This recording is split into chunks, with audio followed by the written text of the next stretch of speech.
Hey everybody, welcome back to microbeerreviews.com. Tonight this is a very cool beer review.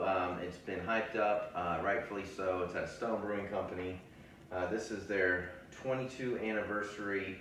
It's their double IPA. It's labeled the No Haze Double IPA Limited Edition.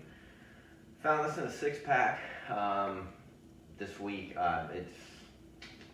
Let's see how old this is. This was bottled 8 days ago. So I do live on the East Coast. This comes out of their East Coast brewery. Again, I've read about this. I know this was a big deal for them. I mean, 22 years is a big deal, obviously.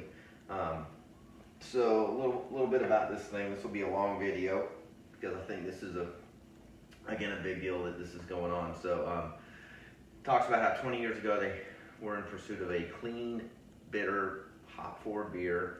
They talk a lot about the gigantically juicy and extreme complexity of Stone Double IPA.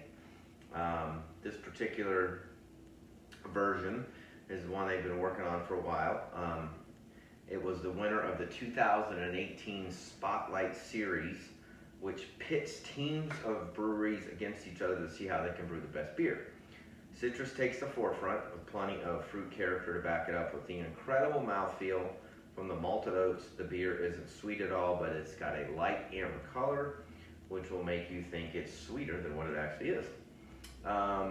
It's got Columbus, Denali, Hopsteiner, I have no clue what that is, Galaxy, Citra, and Amarillo hops. That's a lot of hops in there, which is pretty killer. Again, they're touting this as the No Haze Double IPA. They're doing their best to make sure that, and I think it's smart because so many of the other breweries, after Stone started, so much of this killer craft beer market are going into this cloudiness. So they kind of just shake it up a little bit, which is pretty killer. It's 81 IBUs and it's 9.1 ABVs.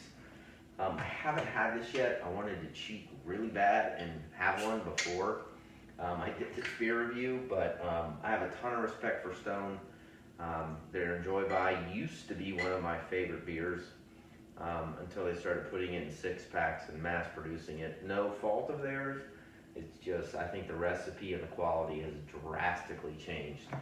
But I would be absolutely one of those craft beer guys 5-6 years ago that would call the craft beer bottle shop and say, when's the truck coming in? And they would get 30 bottles of it, and you could buy 2 for $11 or $12, and I bought it every single time. I've got tons of those videos on my YouTube channel. Check those out. But anyway, enough of that. Back to the 22 anniversary. Crystal clear, copper color, light white head on it, nothing residual floating around, a little bit of carbonation, not much. Looks pretty darn perfect. It's got a nice orangish color to it. Smells good. It smells like Galaxy and Amarillo hops for sure. You can smell the malted oats in the background. So it's not real fruity with the aroma. There's maybe a little bit of orange, maybe a tad bit of pineapple. It's kind of, quite honestly, it's kind of a little bit of a boring aroma, but you can definitely smell there's multiple hops there in the background. Definitely some pininess coming out. But anyway, cheers. Let's get in the glass. Oh, that's good. Oh, the finish on that's killer. Kind of boring at the front, quite honestly. I don't taste a lot of fruitiness. There's a little bit, again, like a subtle pineapple, orange, maybe, kind of citrus sort of something happening, but then it just pounds you with a little bit of earthiness, a little bit of pepper, a little bit of multiple hop complexities, and it almost finishes with this really cool orange-ish type citrus flavor. So most beers, especially double IPAs, the finish is on the back, not the front. The fruitiness on the front, not the back. This one's kind of a reverse, which is kind of cool. That's really good. Golly, that's good. it's different.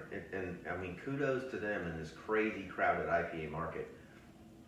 You can tell that there's a lot of hops in there.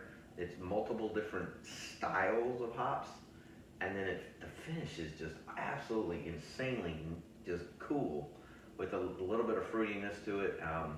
It's definitely has a medium body feel to it. It coats your mouth really well. It should at 9.1%, and I've used it close to 100. But there's no booziness to it. It's not even really that word everybody loves. It's not even that dank. It's just got this nice, smooth complexity to it that it's killer. I mean, it's different, which again, I've already said that, but I'll say it again. They've done some cool things here, so I'm a huge fan of this one. I'm gonna go buy more of this because it's limited. We rate our beers to 1 and 5. I'm gonna give this a 4.5. It's darn near close to a 5. It's killer. I mean, it's so many things that so many breweries want to be these days in this crowded craft beer, and especially the double IPA market, where they know what they're doing. They can blend a bunch of different hops in at the right time of the brewing process, and it's just got a uniqueness to it that, again, you just don't find anymore. I mean, I don't know how to say it any other way. Am I picking on other breweries? Absolutely. Am I giving Stone Brewing a huge thumbs up? Yes, I am. So I'd buy it. I'd highly recommend it. If you can find it, buy it. If you've tried it, leave comments on our YouTube channel. If you like the beer, like the video, give us a thumbs up. If you haven't already, subscribe to our YouTube channel. And as always, we will see you again real soon. Cheers.